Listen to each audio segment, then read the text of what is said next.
Bueno, más allá de las reacciones a favor o en contra de la bicameralidad, lo cierto es que a partir del 2026 vamos a contar con 2 cámaras aquí en el Perú. Exacto. Estamos a la espera de la promulgación de esta ley. Ayer ha sido aprobada en segunda votación en el Congreso de la República. Ya lo anunciamos, está el doctor Oscar Urriola esta mañana, para que usted tenga la guía didáctica de lo que se ha aprobado el día de ayer finalmente, cuál es el impacto, qué es, y también, ¿por qué no?, hacer una comparación con lo que fue hace algunos años y qué diferencias sustanciales hay. Doctor Urriola, gracias por estar hoy con nosotros. Buen día. Claudia, Gracias. Paola, muy buenos días, un gusto estar con ustedes. Vamos por lo básico. ¿Cuál es el fin de la bicameralidad? ¿Qué es? Bueno, tiene una finalidad muy importante, que es mejorar el nivel de representación parlamentaria, que en el Perú en este momento es la más baja, no solo de América, sino del mundo, podríamos decir con mucha seguridad. Y por otro lado, también mejorar la calidad legislativa y establecer funciones privativas para cada Cámara. Un Congreso unicameral no puede hacer todo, y en los últimos años hemos comprobado que ya, en todo caso, la finalidad política que tuvo establecer un sistema unicameral se ha cumplido y se ha agotado. Ya una sola Cámara no puede hacer todo, de tal manera, y cuando lo hace, no lo hace bien. De tal manera que en el aspecto legislativo es importante que exista una Cámara con iniciativa legislativa que apruebe leyes y otra Cámara que la revise, que es la Cámara Alta o la Cámara de Senadores. Muy bien. ¿Y qué le parece si vemos la composición? Tenemos unos cuadros para que usted que está en casa lo pueda entender mucho mejor, ¿no? Como decíamos, ahora vamos a contar con diputados y senadores. ¿Cuántos diputados en concreto? 130 integrantes, doctor Urriola. Sí, 130 integrantes, que es bajo la conformación actual del Congreso de la República. Si comparamos con el régimen que establecía la bicameralidad bajo la Constitución del 79, eran 180 diputados. Quiere decir que la relación habitante y representante se ha desmejorado, pese a que otros factores, como es el crecimiento poblacional, ha aumentado. Y además, el Perú es un país complejo geográficamente, socialmente, y creo que necesita mejorar la representación. Para que tengan una idea, en este momento, la relación representante-habitantes es de casi 275.000 habitantes por cada representante. Cuando Bolivia, siendo un país más chico, tiene una relación de 44.000 por representante. Hay una gran diferencia. Ahora, como se han dado las condiciones en este proyecto, ¿se va a cumplir este fin? Porque pueden reelegirse quienes hoy están formando parte de este Congreso, ¿no? Aún incluso gente que no cumple con el requisito de edad, ¿no? En algunos años podrán hacerlo. Y no precisamente es gente que pueda verdaderamente avanzar en el tema de cómo mejoramos la producción legislativa. Bueno, la calidad del Congreso de la República no pasa por prohibir la reelección. Yo creo que más bien es una medida contraproducente, con la cual yo estuve en desacuerdo cuando el señor Vizcarra puso precisamente esta iniciativa, que logró aprobarla en un referéndum conjuntamente con el rechazo a la bicameralidad por una amplia mayoría, es cierto. Pero la Constitución no está escrita en piedra, se tiene que ir modificando. La Ley de Participación Ciudadana establece que una ley rechazada en referéndum, como fue la bicameralidad el año 2018, no puede ser modificada hasta con transcurridos 2 años. Y han pasado más de 2 años, por lo tanto, sí es posible establecer o restablecer la bicameralidad. De tal manera que en este caso, la bicameralidad es una posibilidad para mejorar el sistema democrático. Y yo creo que las objeciones que se hacen respecto... La pregunta es, ¿mejorará realmente? Bueno, el tema de mejorar, como menciona Claudia, no radica en la prohibición de la reelección, porque la posibilidad de reelegir no radica en quien quiere reelegirse, sino en el ciudadano que tiene la potestad de escoger a quién premia con una reelección y a quién castiga. Y escuchaba además que la tasa de reelección de es parlamentarios era bastante baja, ¿no? Por el contrario, más bien se afecta el nivel de experiencia y de conocimientos en los parlamentarios que son elegidos bajo la protección o la prohibición de reelección. Y lo hemos visto en el actual Congreso. Y en el debate de ayer hemos visto que una exministra, Flor Pablo, ha querido desligar la votación de lo que es la reelección de lo que es la aprobación de la bicameralidad. Y la señora Patricia Juárez le contestó adecuadamente de que no se podía hacer eso. ¿Eso qué evidencia? La falta de conocimiento, de experiencia. Cuando se trata de una reforma constitucional aprobada en 2 legislaturas ordinarias sucesivas, el proyecto aprobado en la primera votación, la primera legislativa con mayoría calificada, más de 87 votos, no puede ser modificado ni en una coma. Claro. Ni en una coma. La segunda votación tiene que hacerse bajo el proyecto aprobado en la primera. Entonces, yo no me explico cómo es que la señora Flor Pablo proponga ayer desligar votaciones distintas para la prohibición o no de la reelección y para la aprobación de la bicameralidad. Eso denota una inexperiencia, que es muy bueno porque ahorramos tiempo, ahorramos recursos, ¿no?, en discusiones bizantinas, ¿no?, que no conducen a nada. Ahora, quienes hoy ven el número seguramente dirán, ay, va a demandar esto mayor gasto presupuestal, ¿no? Escuchaba a uno de los congresistas, el congresista Cabero, diciendo que tiene un candado presupuestal este proyecto. ¿Es esto así? Sí, 6% no puede superar el 6% del incremento de gasto. Por otro lado, yo creo que, si bien es cierto que es acertada la medida de retornar a la bicameralidad, esta no es la única medida que debemos tomar. Hay que ver el tema de los partidos políticos, ¿no? Hay que ver también el tema de la reforma misma del Congreso de la República en cuanto a cómo funciona. Yo creo que actualmente tiene un exceso de personal en el staff de asesores y muchos puestos de confianza. Y en teoría con la bicameralidad se reduciría, ¿no?, el número de asesores. Exactamente. Yo creo que haciendo un reajuste en personal, en infraestructura, que no va a haber necesidad de aumentar infraestructura física porque existe el hemiciclo de senadores y existen nuevos edificios. Yo he conformado el Congreso, el último Congreso bicameral hasta el 5 de abril del 92. Y conozco cuál era la infraestructura existente en ese tiempo. Era el local del Congreso, el histórico que existe, y algunos 2 edificios, uno en el Jirón Azángar y el otro me parece en el Jirón Junín, que eran los únicos que albergaban a diputados y senadores. Hoy en día existen muchas más sedes que podrían albergar muy bien, haciendo un uso racional, sin tanto personal de confianza que no es necesario, y quizás con el mismo presupuesto funcionar adecuadamente bajo el sistema bicameral. Y ya para terminar, con esta gráfica que tenemos ahí, esa va a ser la conformación a partir del 2026, 130 diputados, 60 senadores, y ahí ven precisamente cuáles son los requisitos. Pero ¿no cree que son requisitos bien básicos? Bien básicos.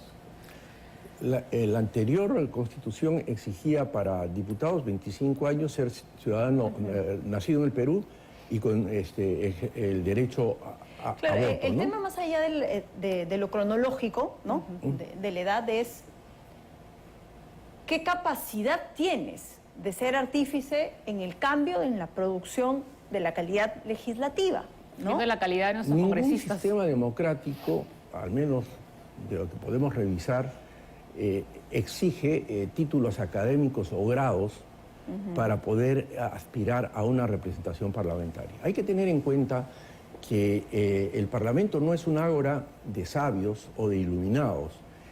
Nos lo va a decir, doctor Urdio. No, por eso, no lo es. Claro. Debe ser, en todo caso, una institución que represente al país. Y en esa representación deben estar representados todos los estratos. El problema es que nuestro nivel educativo y cultural en las diferentes estratos sociales y moral, ¿no? es porque, muy bajo. Roba cable, mocha sueldo. Lo ideal es que un obrero que tenga un nivel cultural e intelectual adecuado, y estamos entrando al tema de la educación, tiene derecho a participar. Y ahora creo, como doctor, es que representantes. ya los congresistas cada vez son más evidentes en postular precisamente a estos cargos por intereses particulares.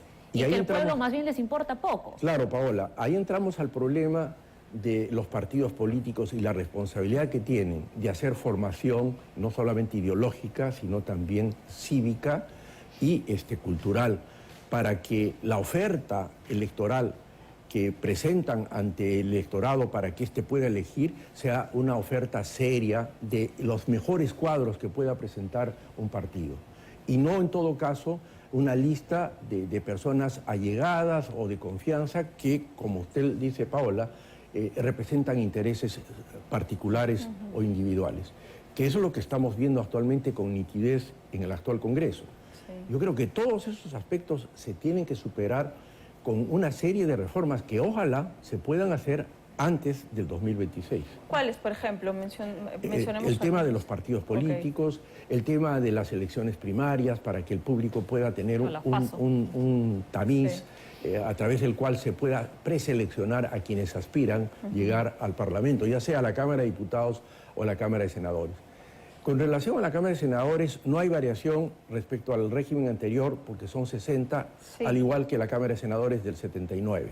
Pero se le ha agregado ahí como requisito, y ese es en todo caso la puerta que encubre, podríamos decir, la posibilidad de reelección de los actuales congresistas, es que para ser senador se requiere, además de la edad, que ya no es 35 como era la del 79, sino 45, ser ciudadano nacido en el Perú con derecho a voto, y está utilizando la conjunción disyuntiva congresista o diputado, de tal manera que algún congresista actual que no tenga 45 años, el hecho de haber sido congresista o antes diputado, puede postular al Senado. Y esto era lo que comentábamos, ¿no? Por eso a la gente que acaba de enterarse y va a empaparse del tema, no le hace sentido que quienes hoy están cuestionados formen parte de un Senado que sin duda esperemos que tenga otro tipo de aspiraciones sin intereses personales. Pero eso pasa en todo caso por el escrutinio del electorado. El electorado tiene que ser muy consciente y responsable, ¿no? Para quién va dirigido su voto. Eso creo que es una tarea que no la podemos atribuir al Congreso como institución ni a los congresistas. Es el electorado el que tiene la responsabilidad de elegir de manera responsable y no por, digamos, simpatías, como lo que ha ocurrido hasta la fecha, ¿no? Sin conocer a las personas y que ha dado como resultado ya un presidente que hoy está en la cárcel y muchos congresistas que no merecen estar ahí. Doctor Urbiola, para entender mejor cuáles son las funciones, ¿no?, en el caso de los diputados, explíquenos, por favor. Bien. En la Cámara de Diputados, también conocida como Cámara Baja y también como Cámara Política, es la Cámara en la que no solamente se legisla y que tiene iniciativa legislativa, es decir, puede presentar proyectos de ley, aprobarlos, ¿no?, que luego pasan al Senado para su revisión, sino que además investiga y fiscaliza a través de las prerrogativas que tiene de pedir información, de interpelar a los ministros de Estado y de censurarlos, ¿no? Incluso tiene la potestad de no dar la cuestión de confianza al gabinete cuando éste se presenta. Pero eso se ha eliminado, ¿no? Se ha eliminado lo que se conoce indebidamente como el voto de investidura. Se ha eliminado y estaba establecido en el artículo 130 de manera acertada y que concuerda con lo que la Constitución del 79 establecía. Ahora el presidente del Consejo de Ministros va a la Cámara de Diputados a presentar sus programas generales de gobierno, informa y en todo caso no hay debate y tampoco hay votación ni está obligado a presentar una cuestión de confianza, simplemente informa, ¿no? Eso ocurría también en la del 79 y me parece que han hecho bien en eliminar el voto de confianza obligatoria que estaba establecido en el artículo 130 de la Constitución del 93. Porque ahora, esta reforma en ese aspecto me parece que contiene un error. Porque la del 79 establecía que el presidente del Consejo de Ministros concurría al Congreso, que es la reunión de ambas cámaras. Ahora esta reforma constitucional establece que va solo a la Cámara de Diputados. Y me parece que ese es un error de algunos otros que tiene este proyecto, pero siempre hay cosas que se pueden modificar después. Sí. En términos generales es un buen proyecto. ¿Y por qué digo que el artículo 130 aprobado en este retorno a la bicameralidad tiene un error? Porque cuando asiste el presidente del Congreso, el presidente del Consejo de Ministros al Congreso, no puede ir solo a la Cámara de Diputados. Va al Congreso, que es la reunión de senadores y diputados, a exponer políticas generales de gobierno que tienen que ser conocidas tanto por senadores como por diputados. Exacto. Entonces, yo creo que ahí se ha cometido el error de decir que solo va a la Cámara de Diputados. Y obviamente se le ha liberado de la obligación de presentar cuestión de confianza, que eso es lo positivo. Pero me parece a mí que el presidente del Consejo de Ministros debe ir al Congreso, como lo establecía la Constitución del 79, porque tanto senadores como diputados están necesitados de conocer qué es lo que quiere hacer el presidente del Consejo de Ministros que asume funciones. Correcto. En términos de rapidez, ¿no?, de eficiencia en los procesos, ¿ambas cámaras mejoran eso también? ¿Dinamizan el tiempo en que puedan avanzar los proyectos? El proceso legislativo no es como un proceso industrial pongo una materia prima y sale un producto terminado o semiterminado. El proceso legislativo tiene que ser un proceso de reflexión, de revisión. No por mucho madrugar amanece más temprano. Uno de los grandes errores que ha tenido el sistema unicameral es los errores legislativos que se han cometido por no observar rigurosamente la obligación de un segundo debate. Y casi todas las leyes se han aprobado con excepción del segundo debate. Y muchas leyes de estas son erróneas y que han generado graves consecuencias económicas y sociales. De tal manera que es aconsejable que un proceso legislativo sea de reflexión. Y el ejemplo más próximo a nosotros, aun cuando lejano en el tiempo, pero que no se olvida, es el tema de la estatización de la banca. Se aprobó en diputados, pero en senadores fue desinflado prácticamente ese proyecto. ¿Por qué? Porque en mi concepto, cuando hay bicameralidad, no solo son dos cámaras. Yo siempre he dicho que cuando hay bicameralidad, hay tres cámaras. Y ustedes me dirán, ¿cuál es la tercera cámara? Es la opinión pública. Claro. Porque entre la aprobación en diputados y la revisión en senadores hay un interregno que permite que la opinión pública a través de los medios de comunicación puedan expresar su aprobación o su ¿qué se llama?, desaprobación. Y eso es lo que pasó con el proyecto de estatización de la banca, donde el pueblo se pronunció masivamente en contra de esta ley que afectaba el derecho de propiedad. Entonces, esa es una de las bondades que no se observa o que no se trata de observar y de señalar con claridad respecto a la bondad de la bicameralidad. Hay un momento de reflexión y eso permite también que el Senado haga esa tarea de revisión con mucho más detenimiento. Y hablando precisamente, discúlpame, Claudia, del Senado, ahí están las funciones, ¿no?, que van a tener los senadores. De revisión, de revisión, exactamente. Y por otro lado, hay que señalar que en cuanto a funciones, el sistema bicameral de la Constitución del 79 establecía un sistema de cámaras gemelas, colegisladoras. Ambas presentaban proyectos de ley, tenían iniciativa. Lo que se iniciaba en el Senado, se debatía en el Senado, se aprobaba en el Senado y pasaba a la de diputados para que diputados la revise. Y lo mismo, en la Cámara de Diputados se presentaba un proyecto de ley, se debatía, se aprobaba y pasaba a la de senadores para que la revise. Competían en el aspecto legislativo. Claro. Y no solamente en el aspecto legislativo, competían en el aspecto de investigación y fiscalización, sobre todo investigación. La Cámara de Senadores también acordaba formar comisiones de investigación, lo cual me parece inapropiado para una Cámara reflexiva. La prueba es que, por ejemplo, el famoso caso de la matanza de los penales durante el gobierno del señor Alan García, La comisión que investigó ese tema ha sido la comisión Ames Cobian, presidida por el senador Ames Cobian, en la Cámara de Senadores. Y no fue la de diputados. En la siguiente legislatura se formó otra comisión para investigar lo mismo, pero trabajó sobre la base de lo que había trabajado la comisión Ames Cobian. Yo formé parte de esa comisión investigadora en la Cámara de Diputados y nos valimos mucho de lo que había hecho la Cámara de Senadores, pero la Cámara de Senadores no puede perder el tiempo ni entrar a temas que sí son temas políticos de una Cámara eminentemente política como es la Cámara de Diputados.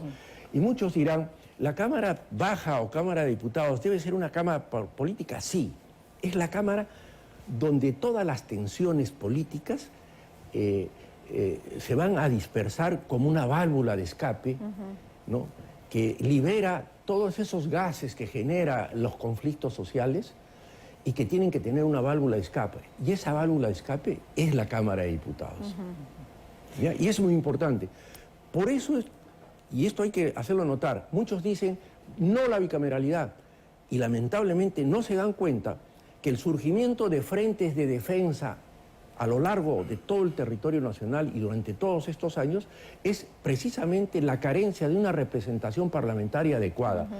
Los ciudadanos no se sienten representados no solamente por la escasez de representación, sino porque no tienen una conexión directa con sus representantes. Por eso es que otra medida para mejorar el sistema bicameral en lo que concierne a diputados es la elección de los diputados en distritos uninominales, en jurisdicciones uninominales, para establecer una relación mucho más íntima entre el elector y el diputado. Bien, doctor Urriola, entonces esperemos no ver más leyes declarativas, ¿no?, dentro de, exactamente, de estas cámaras, exactamente. ¿no? ¿Y qué son las declarativas? No se declara interés nacional. El corredor turístico tal el día de la salchipapa. Exactamente. ¿No? Entonces, ojalá que estas dos cámaras tengan una pretensión distinta. ¿No? Y esta es una pregunta mucho más personal. ¿Ve con otros ojos postular seguramente a alguna de las cámaras, doctor Urriola? No lo he pensado. No lo ha pensado. No lo he es pensado. Muy prematuro aún. Es prematuro aún y creo que se deben dar una serie de disposiciones para que este paso, que es muy importante, pero no el único, pueda funcionar adecuadamente. Incluso la misma reforma contiene algunas interrogantes y vacíos. No se ha establecido, por ejemplo, el mecanismo de conferencia. Si diputados aprueban una ley y lo pasa a senadores y senadores dicen no, ahí se quedó. Pero eso es inconveniente porque puede generar fricciones entre las dos cámaras. ¿Quién afina estos detalles? Eso quería preguntar. Ajá. Yo creo que esos detalles antes estaban señalados en la Constitución del 79. Podría ser a través de leyes de reforma constitucional complementarias o de repente buscar la solución en el reglamento de cada Cámara, porque ahora lo que tiene que hacer cada Cámara es aprobar su reglamento, propio reglamento. que tiene carácter de ley orgánica y que lo aprueba cada Cámara independientemente. Bien, doctor Urriola, gracias por haber estado esta mañana con nosotros. Vamos a ver, como lo decíamos al inicio, no estamos a la espera de la promulgación de esto y qué es lo que pueda pasar más adelante. Gracias. Gracias. Paola, Claudia, gracias. Bien, a esta hora, ya 8.